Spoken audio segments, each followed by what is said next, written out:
Sir நீங்க பாடலாசிரியர் எழுதுற பாடல்கள் உங்களுக்கு மனநிறைவு கொடுத்துருக்கும், கேட்கறவங்களுக்கு மனநிறைவு கொடுத்துருக்கும். பட் உங்களுக்கான பாக்கெட் ஃபில் ஆகுதா சார்?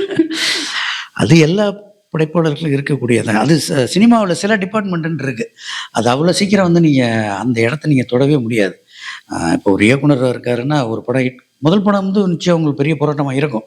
ஏன்னா நிறைய இயக்குனரோட நம்ம படம் பண்ணும்போது பார்க்குறோம் அல்லது வெளியிலேருந்து கேள்விப்படுறோம்.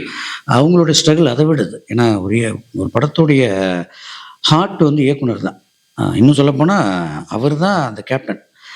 ஒரு கதை எழுதுறதுக்கு அவர் சிரமப்படுவார்.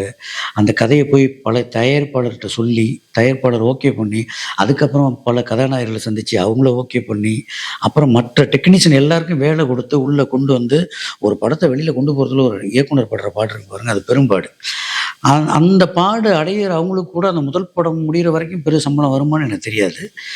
வந்ததில்லை, நிறைய கேள்விப்பட்டிருக்கேன், நிறைய பேரோட பேட்டியில் கேட்டிருக்கேன். ஆனால் ஹிட் ஆகிடுச்சுன்னா அடுத்து பார்த்தீங்கன்னா அவங்களுக்கான முதல் படத்துக்கு சேர்த்து அடுத்த படத்துக்கான இது கிடைச்சிடும். அதே மாதிரி தான் சினிமாவில் ஒரு கதாநாயகனாக வரவங்களுக்கும் சரி, வேறு வேறு துறைகளில் வரவங்களும் சரி. ஆனால் பாடலாசிரியர்களாக வரவங்களுக்கு அது அவ்வளோ சீக்கிரம் அமையாது.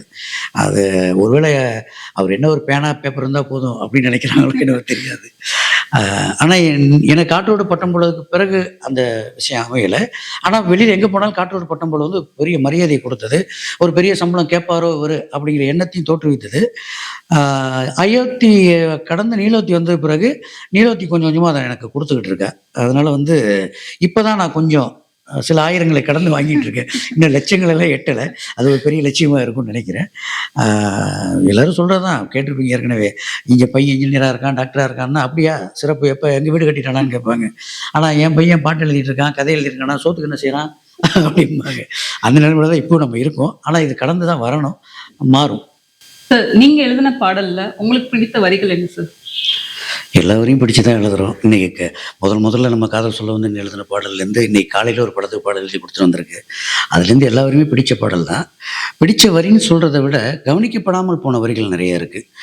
அது கொஞ்சம் நமக்கு அப்போக்கப்போ தோணும், இந்த வரிகள் ஏன் போய் சேரலை அப்படின்னு. உதாரணத்துக்கு பார்த்திங்கன்னா கம்பன் கழகம்னு ஒரு திரைப்படம். அந்த திரைப்படம் சில காரணங்களால் வெளியில் வரல. அதில் முதல் முறையாக நான் எல்லா பாடலும் எழுதின திரைப்படம் அது. அசோக் ரங்கநாதன் அப்படின்னு இயக்குனர் ஏஆர் முருகதாஸ் சாருடைய டீம்லேருந்து வந்தவர், அவர் இயக்குனர் படம். அதில் இருக்க எல்லா பாடலும் நல்லாயிருக்கும். குறிப்பாக ஒரு மாற்றுத்திறனாளி பார்வையற்றனுடைய பாயிண்ட் ஆஃப் வியூலேருந்து ஒரு பாடல் ஒன்று இருக்கும், யாரோ யாரோன்னு ஒரு பாடல் வரி.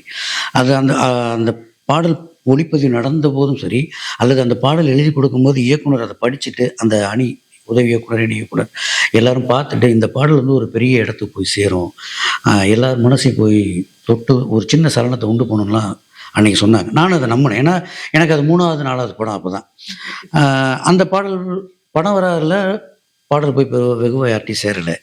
அதே மாதிரி திலகர்னு ஒரு திரைப்படம், அதில் பார்த்திங்கன்னா இதயம் இடப்புறம் இல்லைன்னு ஒரு பாட்டு ஒன்று இருக்கும்.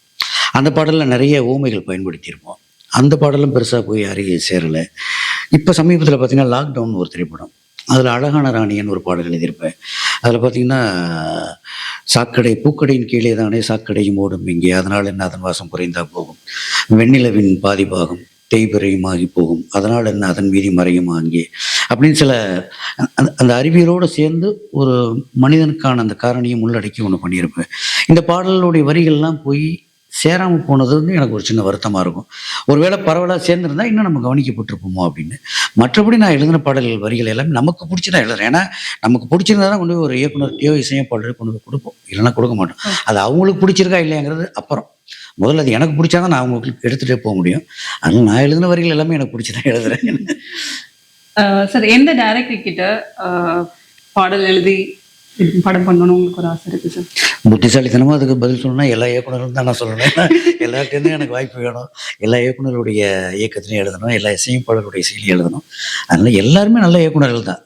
ஒரு படம் வெற்றி பெறுவதும் வணிக ரீதியாக அது தோல்வி அடைகிறது வந்து அந்தந்த கால நேர சூழலை பொறுத்தனே தவிர எல்லாருமே இங்கே நல்ல இயக்குனர், சிறந்த இயக்குனர்கள் தான். அதனால் எல்லாரோடையும் வேலை செய்யணுங்கிறது தான் நான் விரும்புகிறேன். சினிமா ஒரு கலன்ற மாதிரி அரசியல் ஒரு கலர் சார். இப்ப சினிமால இருந்து அரசியல் களத்துக்கு போறது அவங்கள பத்தி நீங்க என்ன நினைக்கிறீங்க? உங்களோட சிக்கல்ல சிக்க வர்றீங்க அப்படிதானே? அரசியலும் சினிமாவும் அப்பையிலேருந்து உங்களுக்கு வந்து ஒரு இரட்டை குடல் துப்பாக்கி மாதிரி தான் பயணம் பண்ணுது. அரசியலுக்கான களங்களை நிறைய நாடகம் மூலமாக வெளிப்படுத்தின மண்ணு தான் நம்முடைய மண். அப்புறம் அப்படியே அது கூத்து வடிவமானது, கூத்து வந்து உங்களுக்கு திரை வடிவத்துக்கு மாறினது. இன்னொன்று வந்து என்னென்னா, திரைத்துறையில் இருக்கிறவங்க அரசியலுக்கு போகிறது சரியா தவறான்னு சொல்கிற அளவுக்கு எனக்கு அனுபவம் கிடையாது, வயசும் கிடையாது. ஆனால் வந்து திரைத்துறையில் அரசியலை தாண்டி ஒரு அரசியல் இருக்குது. ஒருவேளை இந்த அரசியல் பழகுறவங்களுக்கு அந்த அரசியல் வந்து பொது அரசியல் வந்து எளிமையாக இருக்கோ என்னவோ தெரியல. அதனால இங்கேருந்து எல்லாரும் அங்கே போகிறாங்க. யாராக இருந்தாலும் அரசியலுக்கு போகிறதுக்கு இங்கே எல்லாருக்கும் உரிமை இருக்குது. ஜனநாயக நாடு தானே, நம்புவோம். அவ்வளோதான். சார், ஒரு கொஸ்டின் கேட்குறேன், தப்பா எடுத்துக்காதீங்க. சொல்லுங்கள். படத்துல பாடல்கள் ரொம்ப முக்கியமா சார்? எதனால? படத்தில் பாடல்கள் ரொம்ப முக்கியம். ஏற்கனவே இந்த கேள்வி நிறைய போயிட்டுருக்கு. ஒரு பாடலாசிரியன்ட்டு வந்து பாடல் முக்கியமானு கேட்டால் நான் என்ன சொல்கிறது? இதுதான் என்னுடைய தொழில் வருமானம். 10வது வரைக்கும் ஏஐ வேற வந்து அது ஒரு பக்கம் கலக்கிட்டு இருக்கு. நிச்சயமாக பாடல் முக்கியம் தான் சொல்லுவேன் நான். ஏன்னா நம்ம சமூகமே ஒரு கதை சார்ந்த பாடல் சமூகம் தான் நம்ம சமூகம். பிறப்புலேருந்து இறப்பு வரைக்கும் பாடல் நம்ம கூட நம்ம வாழ்வியலில் பங்கு பெற்றுக்கிட்டு இருக்குன்னு நம்ம சொல்லியிருக்கோம். அதுக்கான சான்றுகள் நிறைய இருக்குது. திரைப்படத்தை பொறுத்த வரைக்கும் பார்த்தீங்கன்னா, ஒரு இயக்குனர் எல்லாத்தையுமே வந்து கதையாகவோ வசனங்களாகவோ காட்சிகளாகவோ சொல்லிட முடியாது. ஏன்னா நமக்கு இருக்கிறத இப்போ 3 மணி நேர சினிமா வந்து இன்னைக்கு கிட்டத்தட்ட 2 மணி நேரத்துக்கு குறைவாகவும் வந்துருச்சு. இப்போ பாடலே பார்த்தீங்கன்னா 6 நிமிஷம் இருந்த பாடல்கள்லாம் 3 நிமிஷத்துக்கு வந்துருச்சு. முன்னாடி 60 பாடல்கள்லாம் இருந்த சினிமாக்கெல்லாம் இருக்குது. இன்றைக்கி 3 பாடல் இருக்க சினிமாக்களும் வந்துருச்சு. ஆனாலுமே ஏன் நம்ம பாடல்களை தவிர்க்காமல் திரைப்படங்களை பயன்படுத்திகிட்டு இருக்கோம்னா, அது கிட்டத்தட்ட ஒரு இயக்குனருக்கான வேலையை எளிமைப்படுத்துறது தான். இப்போ உதாரணத்துக்கு நம்ம அயோத்தியை எடுத்துக்குவோமே. அயோத்தியில் பார்த்தீங்கன்னா, அந்த பல்ராம்ங்கிற ஒரு கேரக்டர் இருக்கும். அந்த கேரக்டர் வந்து மனைவி, மகன், மகள் உட்பட சக மனிதர்கள் யாரையுமே அவன் மதிக்க மாட்டான். தன்னை சுற்றி என்ன நடந்துக்கிட்டு இருக்குங்கிறத உணர்வதற்கான அந்த தன்மை கூட அவன்கிட்ட இருக்காது. இப்போ அந்த படத்தோடைய அந்த காட்டோடு பட்டம் போல பாடல் வெளிவருகிற சூழல் பார்த்தீங்கன்னா, மனைவி இறந்துருப்பா. அவளை வந்து அவங்க ஊருக்கு எடுத்துகிட்டு போகிறது, அயோத்தி எடுத்துகிட்டு போகிறதுக்கு இங்கே சில சட்ட விதிகள்லாம் தடுக்கும். அதை சம்மந்தமே இல்லாமல் ஒரு கேரக்டர் சசிகுமார்ங்கிற ஒருத்தர் வந்து உதவி பண்ணி அதெல்லாம் செஞ்சிகிட்டு இருப்பார். அந்த கடைசி தருணத்தில் அந்த ப்ரீ கிளைமேக்ஸ்ன்னு சொல்லுவாங்க திரைத்துறையில். அந்த அந்த இடத்துல வந்து அவன் வெடித்து அழுது அந்த பாடல் உங்களுக்கு வெளிப்படும். இப்போ நீங்கள் அந்த பாடல் வெடித்து அழுகும்போது பாடலே வேணான்னு ஒரு இயக்குனர் முடிவு பண்ணாருன்னா, அந்த இடத்துல என்ன பண்ணணும்னா, அவன் மண்டி போட்டு அழுது இல்லாமல் அதுக்கு பக்கம் பக்கமாக நீங்கள் டயலாக் எழுதணும். என்னை மன்னிச்சிரு, நீ வாழும்போது, நீ கூட இருக்கும்போது, அல்லது நான் நிறைய தவறுகள் செஞ்சுட்டேன்னு பிள்ளை காலில் விழணும், பொண்ணு காலில் விழணும். சசிகுமார் போய் நீ யாரோ எவரோ மொழி தெரியாத என்னை வந்து வரவேற்றது இல்லாமல் நான் உனக்கு எவ்வளோ டிஸ்டர்ப் பண்ணதும் பொறுத்துக்கிட்டு இவ்வளோ உதவி பண்ணியிருக்கேன்னு இவ்வளவும் நம்ம கடந்து வரும்போது அந்த காட்சி பார்வையாளர் மத்தியில் போய் என்ன விதமான தாக்கத்தை ஏற்படுத்துன்னு தெரியாது. அப்போ அந்த இடத்த கடக்கிறதுக்கு நமக்கு பாடல் தான் மிகப்பெரிய பலம். அப்போ அந்த பாடலை நம்ம சரியாக பயன்படுத்தணும். இப்போ நம்ம பாடலாம் அங்கே கொடுத்துட்டோம். காற்றோடு பட்டம் போல இந்த வாழ்க்கை தான், அடையார் சொல்லக்கூடும் அது போகும் போக்கதான்னு ஒவ்வொன்றும் அந்த கேரக்டரு என்ன டயலாகாக பேச நினச்சிருக்கோமோ அதெல்லாம் கண்ணால் காண்பது பொய்யாய் மாறுமோ, எங்கோ போனது என்னிடம் சேருமோ, பக்கத்தில் வாழும்போது உன்னருமை தெரியல, உன்னருமை தெரியும் போது பக்கம் நீ இல்லை அப்படின்னு ஒவ்வொன்றாவே நம்ம சொல்லிட்டோம். அப்போ 3 நிமிஷ பாடலில் கிட்டத்தட்ட ஒரு இயக்குனர் 30 நிமிஷம் விவரிக்க வேண்டிய விஷயங்களை நம்ம அங்கே கொடுத்துட்டோம். அப்போ ஒரு படத்துக்கு வந்து பாடல் அவசியமாக தானே இருக்குது. கிட்டத்தட்ட நீலோத்தியும் அப்படி தான். நீலோத்தி பார்த்தீங்கன்னா 5 வருடமாக பிரிஞ்சிருப்பாங்க. அவன் வழக்கு முடிஞ்சு கலையை வந்து சேருவானான்னு தெரியாது, அப்துல் வெளியில் வருவானான்னு கலைக்கு தெரியாது. ஆனால் சேர்ந்துருவோங்கிற அந்த காதலுடைய அன்புலேயே ஆழத்துலேயே அவங்க பயணப்பட்டுட்டு இருப்பாங்க. இப்போ கதிரவன்கிற ஒரு கான்ஸ்டபிள் அவருக்கு உதவி பண்ண வருவார். இப்போ அவர் வந்து அவனுடைய கதையை கேட்பார். அவர் மூலமாக ஒரு நீதியரசர் இவங்களுடைய பிரச்சனையை தெரிஞ்சுட்டு உதவ முன் வருவார். இப்போ இவங்களுக்கு விடுதலை கிடைச்சிருங்கிற தகவல் ஓரளவுக்கு அவங்களுக்கு உறுதியாயிரும். இப்போ இந்த சந்தோஷத்தை அவங்க பரிமாறிக்கணும். இதை வசனமாக வச்சா எப்படி இருக்குங்கிறது தெரியாது. ஆனால் அதை பாடலாக வந்து நீலோத்தி நம்ம ஒரு பாடலாகவும் ஒரு அன்பையும் பரிமாறிக்கிட்டு கதைக்கு இடையிலேயே படைச்ச சாமி கேட்காத படித்த சாமி கேட்டது, நினைச்ச வாழ்க்கை வேணும் நெஞ்சம் கிடந்து இயங்கினது, எல்லோரையும் போட நல்லா இருப்போனால மொத்தமாக அந்த 5 வருஷத்தை கொண்டு வந்து அந்த 3 நிமிடம் 4 நிமிட பாடல்கள் நம்ம பதிய வச்சுட்டோம் இல்லையா. அப்போ அந்த பாடல் அந்த படத்துக்கு அங்கே தேவைப்படுதுங்கிறத விட ஒரு படத்துக்கு பாடல் அவசியப்படுதுங்கிறது நமக்கு இதெல்லாம் நமக்கு உணர்த்துதுன்னு தான் சொல்லுவேன் நான். அதனால் கண்டிப்பாக வந்து படத்துக்கு பாடல் இருக்கிறது நல்லது தான். ஏன்னா ஒரு என்கேஜாக வச்சுருக்கோம் ஆடியன்ஸை. அப்புறம் பாடல்கள் மூலமாக நிறைய விஷயங்களை மனிதர்கள்ட்ட கொண்டு சேர்க்கலாம். அந்த பணியை வந்து என்னுடைய முன்னோர்கள் என்னென்னு நான் தனிப்பட்ட உரிமை எடுத்துக்க வேணாம். இன்றைக்கி பாடல் எழுதிக்கிட்டு இருக்க எல்லாருடைய சார்பாகவும் சொல்கிறேன். நம்முடைய முன்னோர்கள் நிறைய பேர் அந்த பயணத்தை தொடர்ந்து செஞ்சுக்கிட்டே இருக்காங்க. பாடல்களால் திருந்திய மனிதர்கள் நிறைய பேர் இருக்காங்க. நமக்கு அது காற்றோட பட்டம் போலிலேயே நான் நிறைய அந்த கமெண்ட்ஸில் படிச்சிருக்கேன்.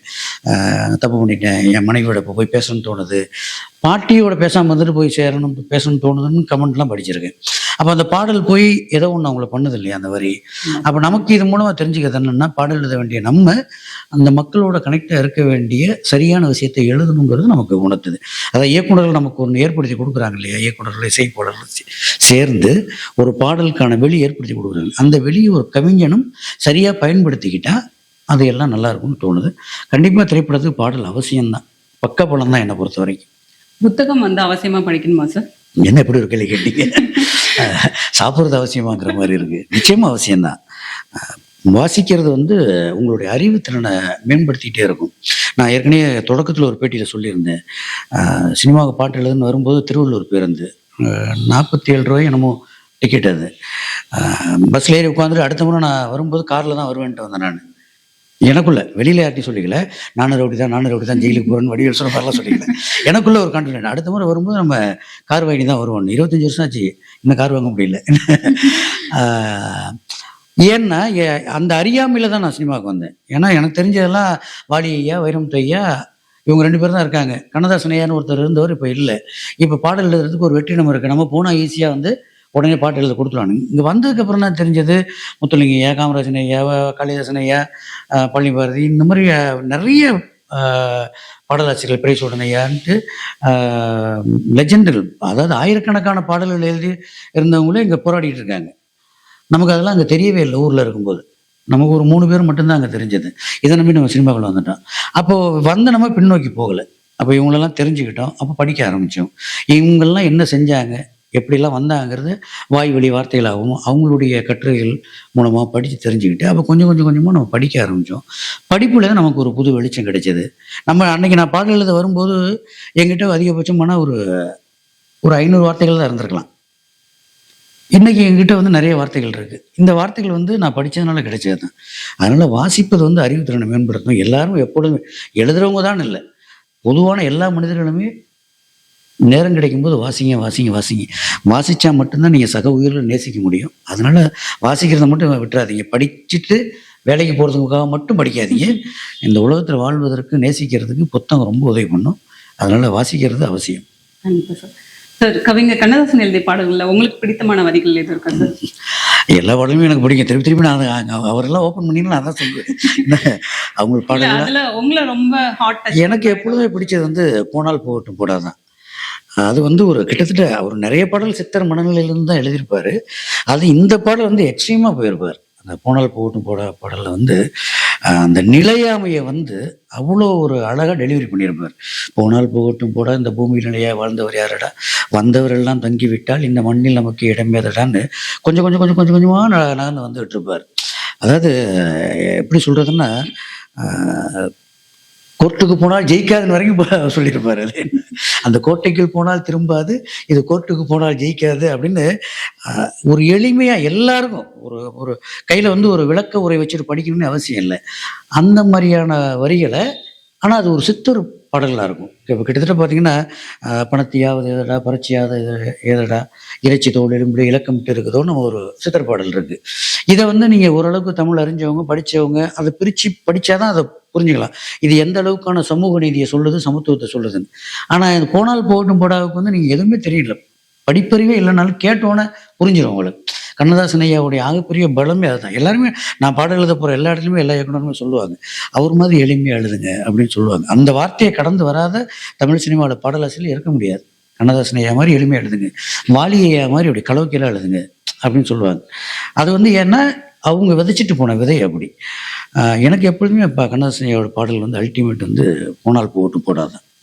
அது அவ்வளோ ஒரு ஊக்கத்தை கொடுக்கும், உற்சாகத்தை கொடுக்கும். இந்த வாழ்க்கையின் மீது இருக்கக்கூடிய பிடிமானத்தையும் தகர்க்கும், அதே நேரத்தில் பிடிமானத்தையும் உண்டு பண்ணாது.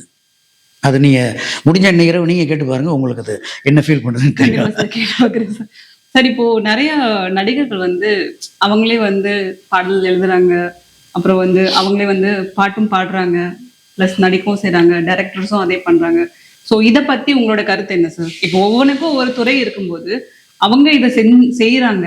ஸோ ஸோ அதை பார்க்கும்போது உங்களோட மனநிலைமை என்ன, உங்களோட கருத்து என்ன சார் அதை பத்தி? நான் மகிழ்ச்சி தான் அடைகிறேன். எனக்கு வந்து தனிப்பட்ட முறையில் எந்த விதமான வருத்தமும் கிடையாது. ஏன்னா எல்லாருடைய கருத்துக்களும் இங்கே வரணும்.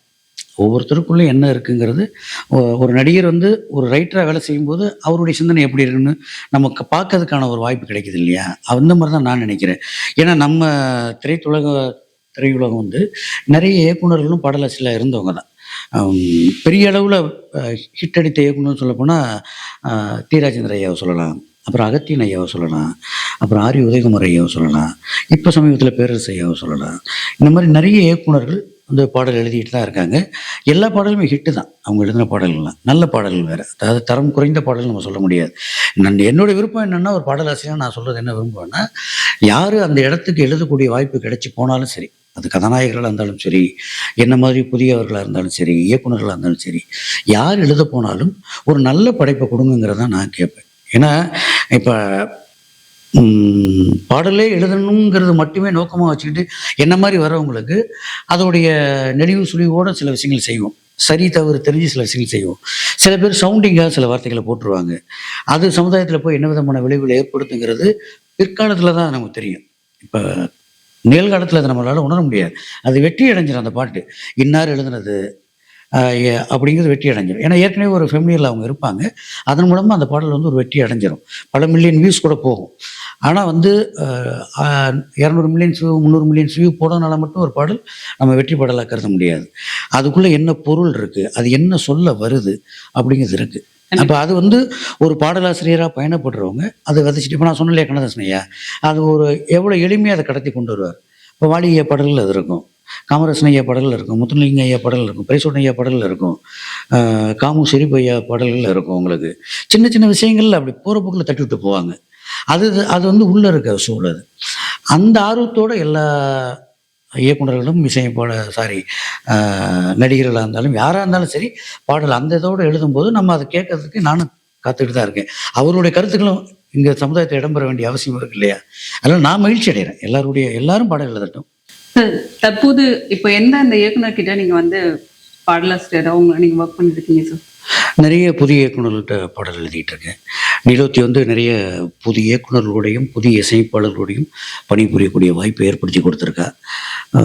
இனிமேல் வர காலகட்டங்களில் பெரிய பெரிய இயக்குனர்கள், அதாவது பெரிய பெரிய இயக்குனர்கள் நான் சொல்ல வர்றது, ஏற்கனவே படம் பண்ணி வெற்றி அடைஞ்ச இயக்குனர்களுடைய படங்கள்லையும் பணியாற்றுவதற்கான வாய்ப்பு கிடைக்கும்னு நம்புகிறேன். இப்போ நிறைய புதிய இயக்குனர்களுடைய படங்களில் எழுதிக்கிட்டு இருக்கேன். மகிழ்ச்சியாக இருக்குது. இந்த பாடல் பயணம் வந்து அடுத்தடுத்த கட்டத்தை நோக்கி நகர்ந்துகிட்டு இருக்கு. சார், பாடலாசிரியர் விருதுல என்னென்ன விருது இருக்கோ அது எல்லாமே உங்களுக்கு கண்டிப்பா அப்கமிங் பார்ட்ல உங்களுக்கு கண்டிப்பா கிடைக்கும்னு என் சார்பாகவும் எங்க சேனல் சார்பாகவும் உங்களுக்கு நாங்க பிளஸ் பண்றோம். நிச்சயமா நன்றி. நானும் கிடைக்கும் தான் நம்புறேன். நம்மளுடைய என்னதான் நம்ம பாடலுக்கான பொருளாதாரத்துக்கான நம்ம லட்சியத்துக்கான வேலையாக பாடல் எழுதினாலும் எல்லாருக்கும் இருக்கக்கூடிய இல்லையா ஒரு எண்ணம் இருக்கும் இல்லையா? நமக்கு இந்த பாடலுக்கான ஒரு அங்கீகாரம், விருதுங்கிறது அங்கீகாரம் தான், மக்களிடம் போய் சேருவது தான். கிட்டத்தட்ட இந்த காட்டோட பட்டம் போல, ஓஷலா, நீலோத்தி பாடல்லாம் மக்கள் இவ்வளோதான் கொண்டாடி விரும்புகிறதே அன்பு தான். இந்த உலகம் வந்து அன்புமயமானது தான். ஐயா வள்ளலார் அவர்கள் சொன்ன மாதிரி தான், அன்பெனும் பிடிகள் அகப்படும் அடைய, அன்பெனும் குடில் புகும் அரசை, அன்பெனும் வளைக்குட்படும் பரம்பொருள். என்ன அந்த அன்பை பற்றி அந்த எக்ஸ்டென்ஷன் எவ்வளோ தூரம் போக முடியுமோ அவ்வளோ தூரம் போவார். அது மாதிரி தான் கிட்டத்தட்ட அன்பு தான் நம்மளை வந்து அடுத்தடுத்த கட்டத்துக்கு உட்பணிய நிறைய விருதுகள் கிடைக்கும்னு சொல்கிறதும் அந்த அன்பு தான். இந்த இடத்துக்கு வந்து நம்மளை உட்கார வச்சிருக்கிறதும் நிறைய பேருடைய அன்பு தான். அதனால் முடிந்த வரைக்கும் எல்லோருடையும் அன்பாக இருப்போம். விருதெல்லாம் அதன் பின்னாடி பெற்றுக்கொள்வோம். அதனால் சக மனிதர்கள் நேசிப்போம். ஏற்கனவே சொன்ன மாதிரி நிறைய புத்தகங்களை வாசிப்போம். வாய்ப்புக்கு நன்றி சார். எங்களுக்காக உங்களோட டைம் வந்து ஸ்பெண்ட் பண்ணீங்க. ஸோ அதுக்காக ரொம்ப தேங்க்யூ. நன்றி. உங்களுக்கும் ஜவு மிட்டாய் நேயர்களுக்கும் சேனலுக்கும் என்னுடைய நன்றியை தெரிவிச்சுக்கிறேன்.